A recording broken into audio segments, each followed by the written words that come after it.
Halo teman-teman, di video kali ini kita akan berbincang dengan tamu spesial, namanya Mas Evan Purnama, dia itu co-founder dan CTO dari Kiskas, yaitu sebuah startup Indonesia yang bergerak di bidang teknologi, tepatnya teknologi komunikasi. Saya kenal Mas Evan ini karena dulu satu kampus di Singapura, sampai sekarang pun kadang-kadang teman main catur online di waktu luang. Karena agak panjang, interviewnya saya bagi jadi 2 video, ini video pertama. Di sini teman-teman bisa kenalan dengan Mas Evan, mengenal startup yang didirikan dan perjalanannya jadi CTO dan co-founder. Fakta menarik juga, Mas Evan ini kuliahnya jurusan elektro, jadi akan kita bicarakan juga gimana dia jadi nyemplung atau pindah jalur ke profesi informatika dari jurusan lain. Setelah selesai nonton video ini, jangan lupa nonton bagian kedua juga, langsung aja disimak ya. Assalamualaikum Mas Evan. Waalaikumsalam, Alhamdulillah. Terima kasih banget udah nyempetin ngobrol-ngobrol nih kali ini.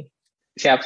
Ya, sebenarnya mungkin buat background penonton kita kan, Mas Evan itu CTO dan co-founder di Kiskus ya. Boleh dijelasin singkat dong, Kiskus itu buat apa sih? Iya, oke. Terima kasih Mas Hamdanil. Jadi Kiskus, kalau kita bacanya Kiskas ya. Kiskas Oh, itu Kiskas. Oke, sorry.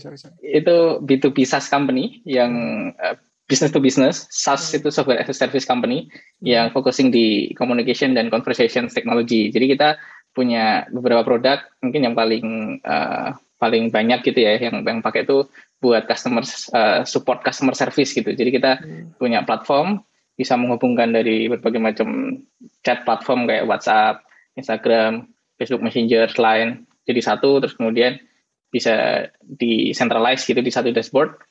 Terus dari company bisa pakai dashboard itu buat macam-macam, buat balas-balasin, buat integrate ke CRM, ke chatbot dan yang lain, sistem-sistem yang lain gitu.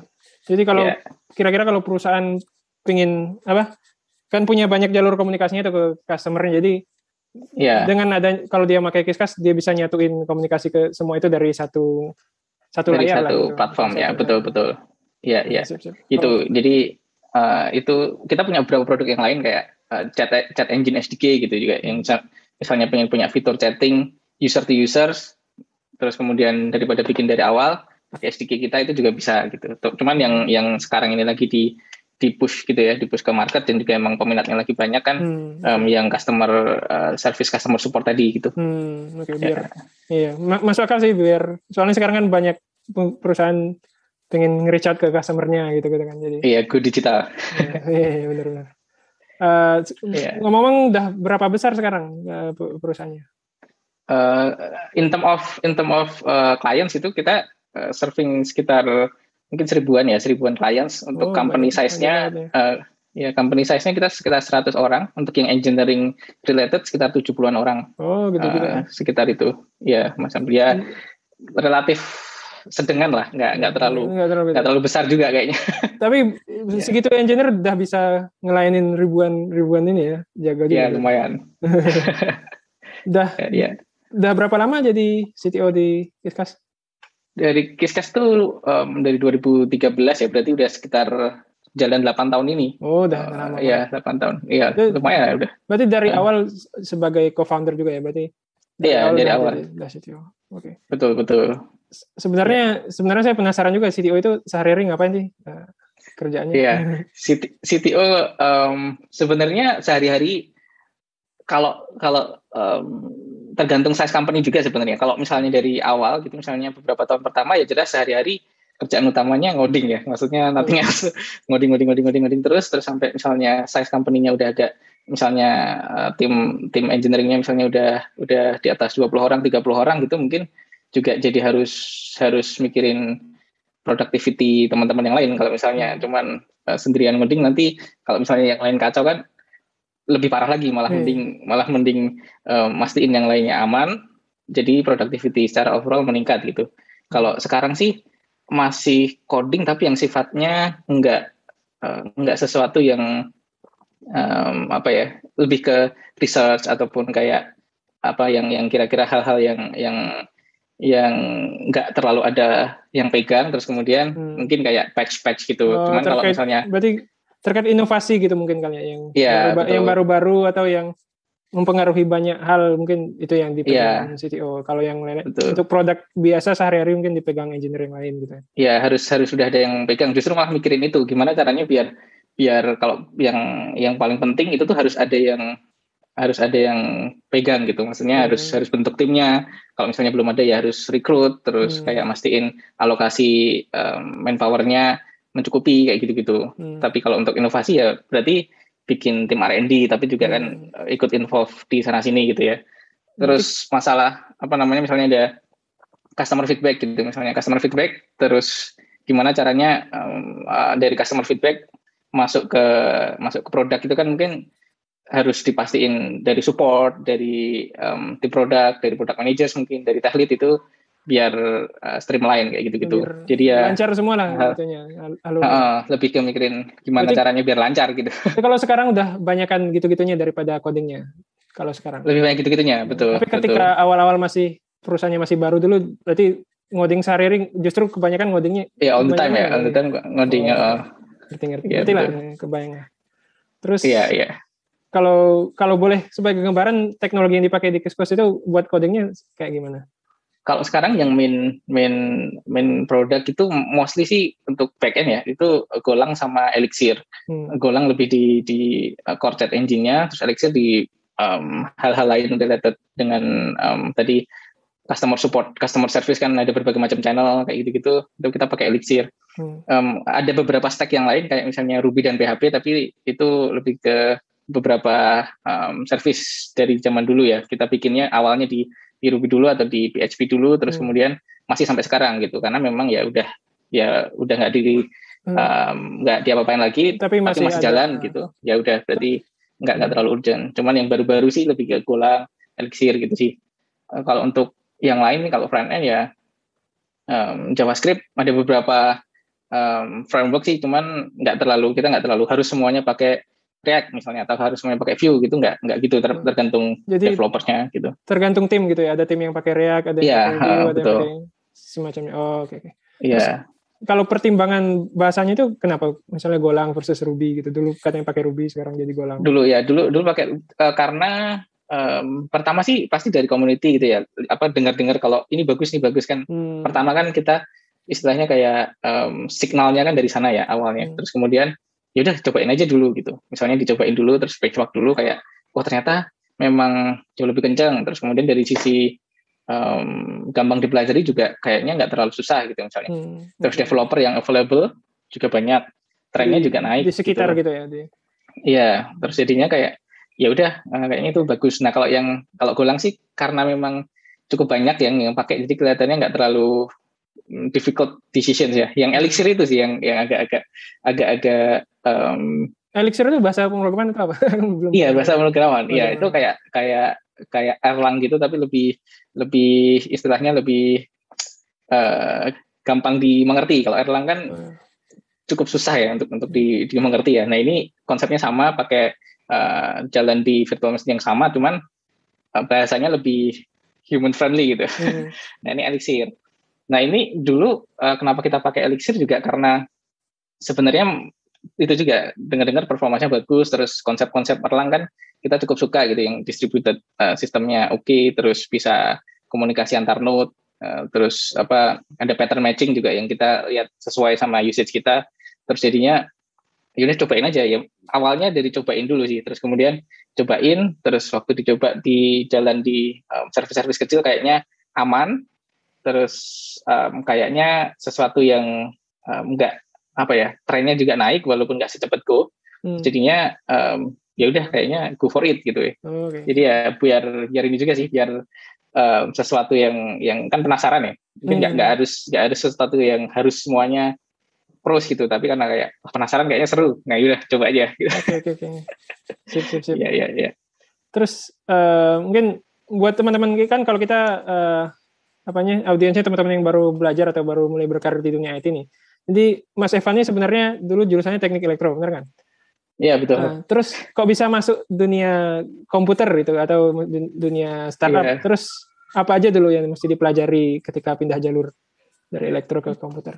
Iya, dulu tuh sebenarnya saya malah nggak suka sih sama programming itu waktu kuliah ya, kuliah awal. Makanya waktu pertama daftar juga kan milih 5 jurusan tuh, nggak ada sama sekali komputer gitu. Maksudnya teknik misalnya, kalaupun nggak teknik physics gitu atau mathematical science gitu. Fisika, jadi matematika gitu ya. Nggak kebayang, iya, karena nggak kebayang juga sih kayak programmer gitu. nanti gimana sih apa karir dan segala macam. Sama sih dulu juga aku waktu dari SMA nggak ngerti juga.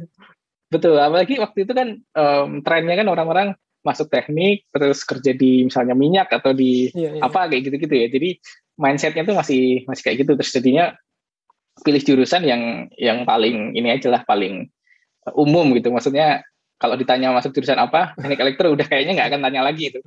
Karena kan waktu itu passing grade-nya relatif lumayan kalau di Indonesia, kalau di Singapura nggak ada passing grade jadi nggak tahu ya. Itu kalau di Indonesia kan rata-rata teknik elektro bagus gitu passing grade-nya. Jadi ya udah masuk aja kayaknya aman. Lagian orang temennya banyak. Jadi kalaupun salah bareng-bareng lah. Nah, tapi seiring berjalannya waktu, terus waktu kuliah mulai dengar-dengar nih terkait kayak web development atau misalnya kayak startup, tapi waktu itu belum ada nama startup sih, cuman kayak entrepreneur gitu. Entrepreneur terus web technology, terus ada film social networks, terus tahu Amazon juga kayaknya lagi naik-naik, AWS juga lagi naik-naik. Terus intern waktu itu di DSI Data Storage Institute Singapura waktu itu ngurusin AWS. Jadi kayak mereka research tentang AWS S3 specifically, terus kayak encryption gitu di S3, terus kayak mulai ke expose lah ke jadi, hal-hal seperti magangnya itu. Sebenarnya gitu. Magang di area penelitian, cuman dikasihnya ngerjain IT-nya gitu. Iya, betul. Dan dikasih kerjaan IT yang sebenarnya supervisornya juga pada nggak terlalu ngerti sih tentang. Gitu. Jadi kayak kita ada anak magang ya disuruh belajar sendiri lah gitu mungkin. Iya, betul, exactly. Terus kita disuruh presentasiin apa yang kita pelajarin gitu. Nah, biar mungkin mereka juga biar daripada belajar sendiri gitu mending nyuruh orang buat belajar gitu. Nah, terus jadi dari situ mulai tertarik terus mulai belajar web. Terus ternyata banyak juga teman-temannya yang suka kayak gitu ya, belajar web, belajar waktu itu mobile apps udah mulai sih, cuman kayaknya masih awal-awal gitu ya, Android development kayak gitu-gitu. Jadinya kayaknya seru juga belajar web, kita cuman ngetik-ngetik HTML gitu, terus tahu-tahu muncul gitu. Terus kalau misalnya kita taruh di hosting, bisa dikirimin ke link ke orang, terus kemudian dia langsung bisa akses. Itu kan kayak sesuatu yang seru juga nih, bisa bikin kayak hal-hal yang interaktif gitu misalnya. Nah, mulai dari situ mulai kayak pengen nih kayaknya kerjain atau project atau kerjaan yang berhubungan sama web development. Makanya waktu itu kayak di Pintu kan waktu itu bikin kayak Pintu Shop gitu. Terus ikut bantuin Pintu Shop bikin e-commerce gitu. Tapi ya sederhana banget dan kayaknya cuman sekedar nge-list produk, habis itu ada orang purchase, nggak ada payment juga, lagian paymentnya masih offline. Tapi kayak dari situ terus student union juga lagi bikin, lupa namanya, kayak e-commerce gitu juga, zaman-zaman e-commerce lah waktu itu. Jadi mulai expose buat penonton yang nggak ngerti istilahnya. Jadi buat gabungin organisasi terus masuk ke bagian IT, terus di situ bikin website jual beli untuk organisasi mahasiswa kan ya. Iya, yang akses juga sebenarnya cuma 100 orang, 200 orang. Mahasiswa lain. Seru. Iya, betul. Nah, dari sana terus cari magang, maksudnya magang yang berarti magangnya gitu lebih dari sekali nih yang tadi. Iya, lebih ke paid kayak part time ke kerjaan ke startup gitu ya. Ke startup gitu, terus kemudian bantuin. Nah, termasuk Kiskas ini dulu bukan Kiskas, dulu company sebelumnya itu bantuin Mas Dilta dan yang lain. Itu saya jadi part time programmer waktu itu. Oke. Nah, dari sana terus udah nggak terlalu mikirin kuliah, maksudnya jurusan elektro, jadi sekedar yang penting lulus sih waktu itu. Udah ngerasa kayaknya mau kerja di programmer, programming industri aja deh kayaknya. Lebih seru gitu ya, jadi lebih mungkin rasanya lebih seru, mungkin lebih kayaknya sesuatu yang asik juga dibandingkan ya mungkin elektro asik juga ya, cuman waktu itu ngerasa kok makin lama makin susah aja pelajarannya tuh. Oke. Jadi makin lama makin susah. Mikirnya ya udah yang penting lulus lah, tapi setelah ini karirnya bakal pindah ke programming gitu. Betul. Jadi ngambil lebih ke ngambil mata pelajarannya juga yang paling gampang apa gitu sih. Ini yang paling gampang mana, elektif yang kira-kira paling bisa skor yang mana, terus skripsi juga kayaknya yang paling gampang mana gitu sih. Tapi di luar kuliah berarti belajar komputer teknologi web mungkin gitu kali. Betul, iya. Dan untungnya sih elektro masih ada hubungannya ya. Jadi kayak beberapa modul tuh ada yang tentang komputer gitu. Misalnya web development, computer security itu tuh masih ada gitu beberapa. Walaupun majority ya yang susah-susah gitu yang integrated circuit apa kayak gitu. Jadi ya sama sih saya dulu juga waktu kuliah kan computer engineering kan gabungan software sama hardware gitu kan. Jadi untuk lulus mesti ngambil juga misalnya assembly gitu-gitu. Mikroprosesor gitu-gitu mesti ngerti. Iya. Walaupun mikirnya karirnya ya bakal ke software gitu. Ya, betul. Nah, makanya dari situ terus jadi waktu begitu lulus terus berkarir tuh ngerasa harus belajar banyak sih, karena kayak ngerasa misalnya teman-teman yang di industri itu kayaknya semuanya waktu itu ya at least mikirnya tuh dari jurusan computer science nih. Jadi kalau misalnya nggak belajar tuh pasti kalah nih kayaknya kalau dibandingkan yang emang pure computer science gitu. Jadi malah jadi termotivasi sih kayak buat belajar terus di luar even setelah lulus kuliah gitu ya. Gitu. Terus kalau sebagai CTO kan pasti sering berinteraksi dengan pegawai-pegawai baru gitu ya. Biasanya kalau interview atau wawancara orang buat masuk kerja, yang dicari apa dari orang yang diwawancara?